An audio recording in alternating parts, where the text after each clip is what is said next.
नमस्कार मंडळी, चला तर मग आज बघूया एक वेगळा पदार्थ बोंबीलचा। नेहमी तेच जर तुम्ही रस्सा आणि फ्राय करून जर कंटाळा असाल तर हा नक्की एकदा तरी ट्राय करून बघा। सुरुवात करूया ती म्हणजे अगदी बोंबील साफ कसे करायचे आणि त्याचे पीसेस कसे काढायचे त्यापासूनच। इथे मी दोन मोठे असे मस्त बोंबील घेतलेले आहेत। बाजारातून आणताना त्यांनी मला फक्त त्यांचं तोंड काढून दिलेलं आहे आणि पोटामधलं जे सगळं काही असतं ते काढून दिलंय। तर बाकीचं हे सगळं मला घरीच साफ करायचं, त्यामुळे त्याचे चारी बाजूचे जे पंख आहेत ते आणि शेपटी मी कापून घेतली आहे।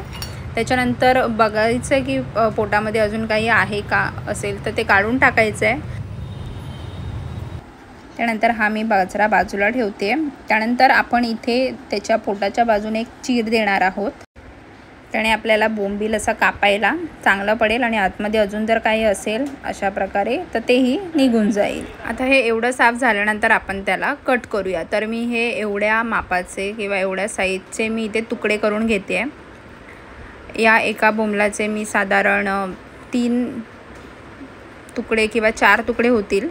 त्याच्यानंतर हा दुसराही साफ करून घेते, पण याच्या आतमध्ये गाबोळी आहे। गाबोळी म्हणजे अंडी जी असतात मच्छीची तर ती सुद्धाच खायला छान लागते, तर ती आपण फ्राय करू शकतो। तर ही आतमधून एकदम हळू अशी कापावी लागेल, कारण ती जर तुटली तर ते पूर्ण स्पॉइल होईल।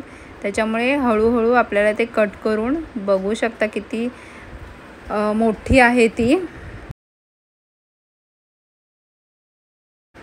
आपल्याला ती हळूच बाहेर काढावी लागेल, कारण ती जर खरंच तुटली ना तर ती काही कामाची नाही राहणार।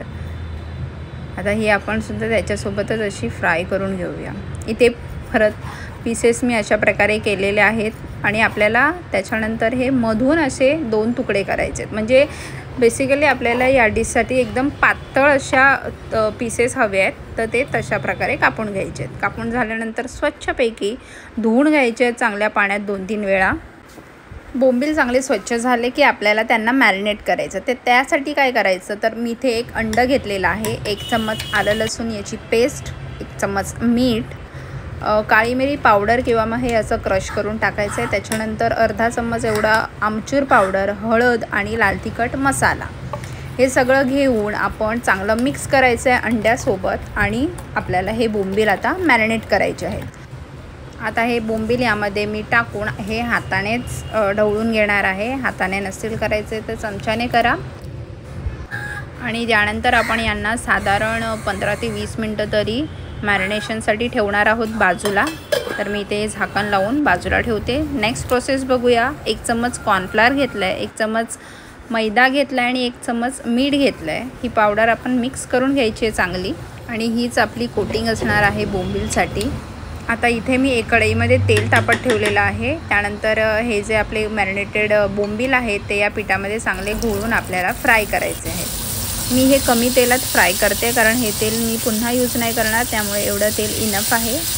चांगले 5 ते 10 मिनटं तरी आपल्याला हे चांगले फ्राय करून घ्यायचे आहेत। आता बघूया शेवटची प्रोसेस। त्यासाठी मी एका कढईमध्ये बटर घेणार आहे। बटर चांगलं मेल्ट झालं की त्यामध्ये बारीक चिरलेला लसूण घ्यायचा आहे। हा लसूणसुद्धा चांगला शिजला म्हणजे थोडासा करपूस झाला की त्यामध्ये 1 मोठा चम्मच एवढं रेड चिली फ्लेक्स घेते आहे।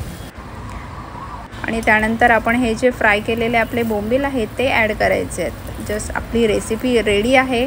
मस्तपैकी कोथिंबीर सोबत गार्निश करायची आहे आणि थोडीशी वरून जर कांद्याची पात टाकलात तर एकदमच मस्त। ही डिश कशी वाटते नक्की कमेंट करून सांगायची आणि ट्रायसुद्धा करायची, आणि ट्राय करून झाल्यानंतर कमेंटसुद्धा करायला यायचे पुन्हा याच व्हिडिओवर। आता पटकन या व्हिडिओला लाईक करा आणि चॅनलला सबस्क्राईबसुद्धा करा आणि तुमच्या प्रियजनांसोबत ही डिश शेअरसुद्धा करा।